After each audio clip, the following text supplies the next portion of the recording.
Alright, so I wanted to make another video on nose angle while putting, but this time with a hopefully better camera angle on a longer putt, 50 feet, with multiple different nose angles to see the full flight of the putter and the differences between them. A lot of players, including pros, are mislabeling putts as nose up, nose neutral, or nose down.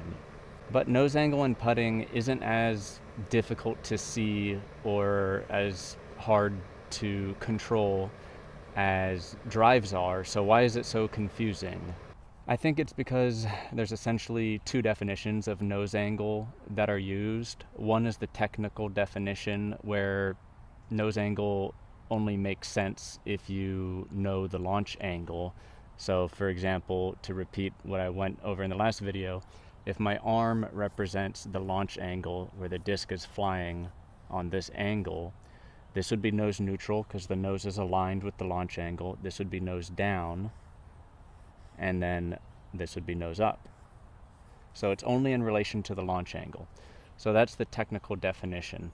The problem with that is you have to see the launch angle immediately at release, and then in relation to that, see what the nose angle is.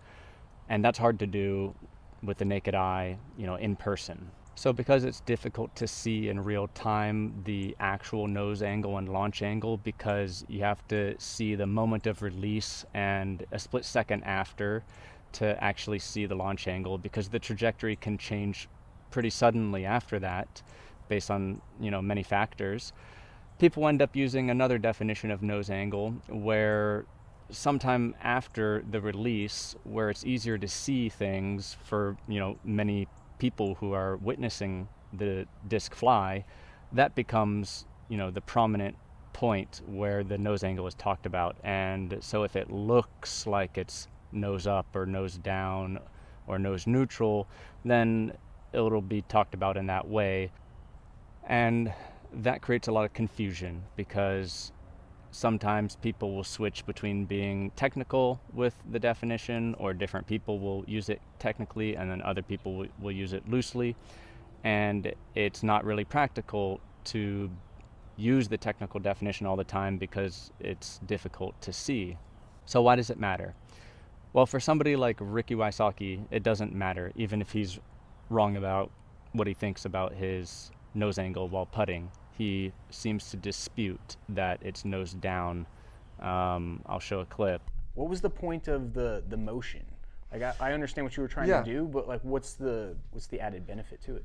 So I think it was to get the height of the putter. I think that when you do a certain arm movement, you get a certain arc on the putter, and so I think that's what's unique with me is I get the putter comes out of my hand how I shape it, and it goes up and then kind of comes back down. Yeah, and people at home, if you don't know what he's talking about, watch some video. It is insane to stand behind Rick Wysocki and watch those putts go in, because for the first quarter of it, you're not even sure where it's going. Yeah. You obviously know, but the viewer doesn't. It looks like it's going nose down, but it's all the angle and the leverage with my fingers on the bottom and how I'm spinning it. It's just so different. But for someone like Ricky Wysocki, it doesn't matter, because he can, it's not going to change the way he putts. He already knows how to manipulate his putting for different situations and make incredible putts. But for people who are learning, many people may be told that they're putting nose up, but are not actually putting nose up. And if they discovered that, they might unlock a new skill, a new putting technique where they actually do putt nose up sometimes and get a totally different flight and result out of it. So actually knowing the difference can be revealing and give you more options to develop different putts and allow you to make more informed decisions when choosing how to putt in certain situations. So I'll get into some actual putting examples that make it more clear, but just to add a little more context, for example, why Spush putts are very easy to get a lot of nose down, even if you're not trying to putt nose down. And by Spush putt, For me, basically, the difference between spush and spin, I kind of think about it more as how much you're lifting your arm. If you're lifting your arm a lot, it's more like a push or a spush putt if you're also adding a good amount of spin, versus if your arm is more going in a line straight out like this and not being lifted as much, that's more of like a spin putt. So I think about it more as like a linear arm motion versus lifting motion. That's the main difference for me when I'm changing my putting style. So let's say, for example, this section of this trunk, it represents the launch angle of the disc. If I am putting with this kind of arm motion, you can see very clearly that when I release the putter on this launch angle, it's really nose down. But if this is the apex, where the putter reaches its maximum height, you can see it's parallel to the ground. So now it's going to float gently like that. And if you are focusing on that part of the flight, where it just looks like it's floating gently forward, it looks very nose neutral. It doesn't seem nose down. That's because you no longer have the context of the launch angle. You're now focusing on a different phase of the flight. But the whole reason it's flying like this now is because of it being very nose down to begin with, so that it could get to that point. Now with a more spin putt style, if I were to be spinning it on the same launch angle, I would be going like this, and so it would be much less nose down. And then for nose up, this would be way too high of a launch angle, but I would be tilting my wrist, pronating it, and moving the arm on this launch angle.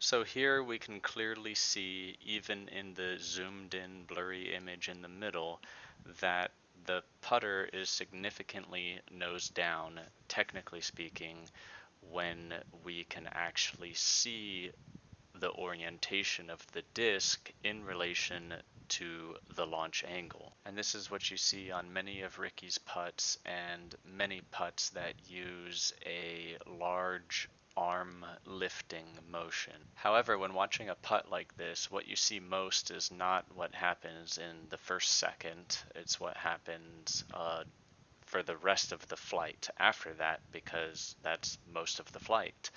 And so here, if you were mostly focused on the moments just before the apex, the maximum height that the putter reaches, and the rest of the flight after that, you can see, especially at the apex, the putter looks like it's pretty flat in relation to the ground, and so it doesn't seem nose down, it just gently glides down. So here I'm going to try a more nose neutral spush putt by angling the rim more upwards at release, and you'll see I keep missing high initially because I was used to needing the higher launch angle from the nose down putts I just did, but you don't need as high of a launch angle now since the nose angle's higher.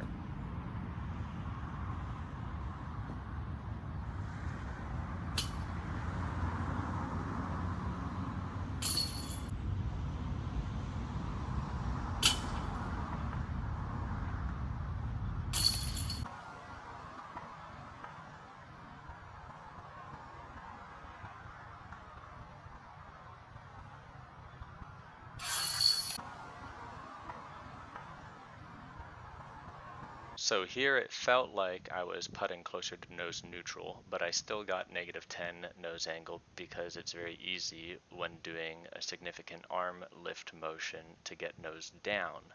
However, it was like 12 degrees more nose up, which is a pretty significant change, so it makes sense that it would feel closer to nose neutral. And then the launch angle also reduced by 8 degrees to compensate for the nose angle change.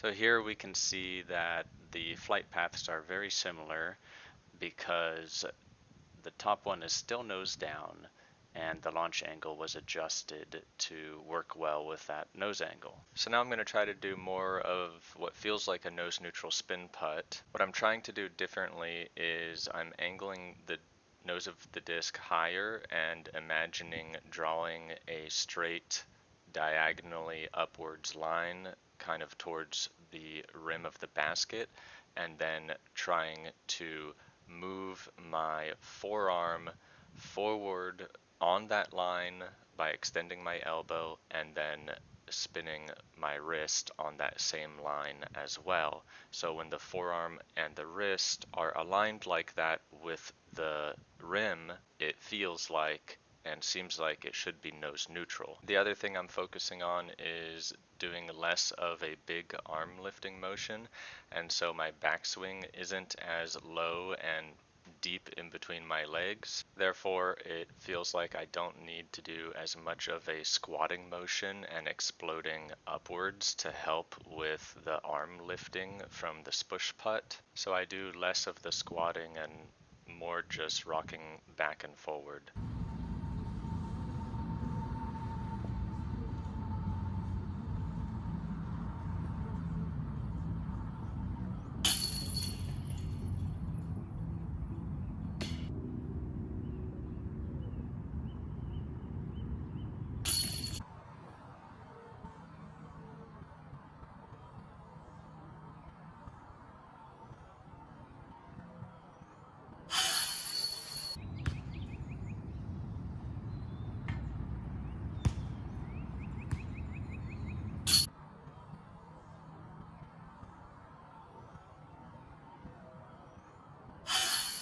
So here in the zoomed in image, it's pretty hard to see, but the orange line is aligned with the nose of the disc, which is slightly under the launch angle, so it is still slightly nose down. It's probably not as nose down as the tech disc showed here when I tried to replicate the swing, but from experience doing this with the tech disc, it's often between -2 to -8 nose angle, and very rarely do I get 0 degrees nose angle. And the reason for that is because the wrist is aligned with the motion of the forearm in the stroke. In order to get nose up, which you'll see coming up here in the video, I have to tilt my wrist at a higher angle than my forearm is moving, so the wrist is flicking upwards. So here with the basketball hoop as a reference, we can see that the spush putt, due to the bigger arm lift, gets a higher launch angle and a lower nose angle, so it gets a larger arcing flight. So for fun here, I decided to isolate as much as I can to just a wrist flick spin putt at this distance.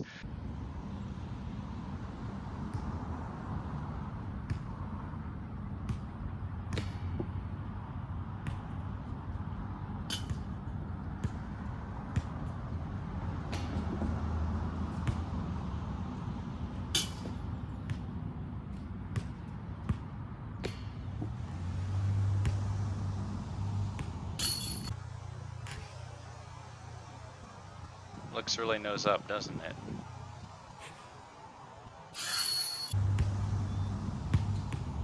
People don't want it to be like it is, but it's nose down. The picture's blurry, but you can still see the nose a little bit underneath the launch angle line. At this point, I'm not surprised because I've been testing this and I know that it feels like I have to really force it to get the nose up.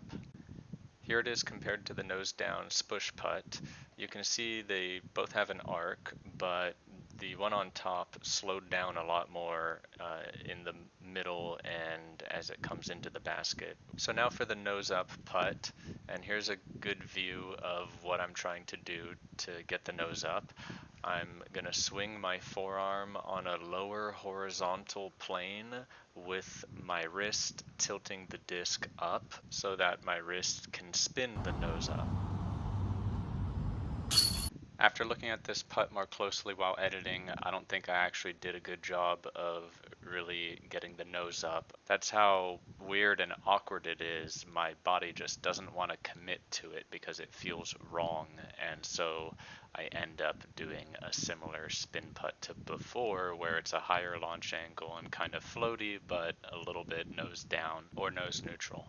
The funny thing is, I felt like I was doing it because I was trying to, and I was expecting a floaty flight, and it seemed kind of floaty, so that's how easy it is to be misled. Thankfully, I had the tech disc though, and when I was trying to replicate the nose up stroke, I kept getting stats that were similar to the spin putts shown before, where they were slightly nose down.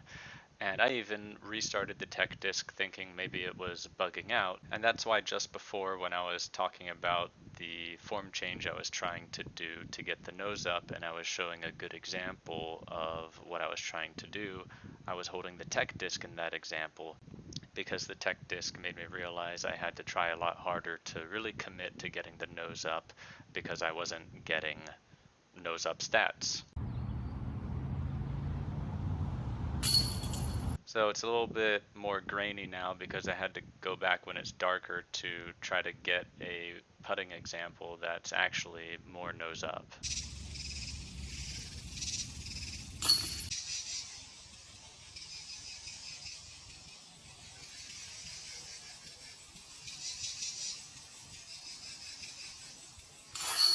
Alright, so here's the flight path, and looking at the zoomed image, it was really hard to see, so I drew the red lines along the rim of the disc. I had to draw the launch angle line coming from my arm because when the putter is significantly nose up, it immediately starts to float up onto its higher trajectory, which diverges from the launch angle. Also, some of the red lines after the apex where I tried to trace the rim were not drawn very well because I could barely see the blurry disc. Here's a comparison with the nose up flight path on the top, and on the bottom a spin putt where I was trying to restrict my movement to a minimum and mostly just flicking the wrist, which resulted in a higher launch angle and only a very little bit nose down.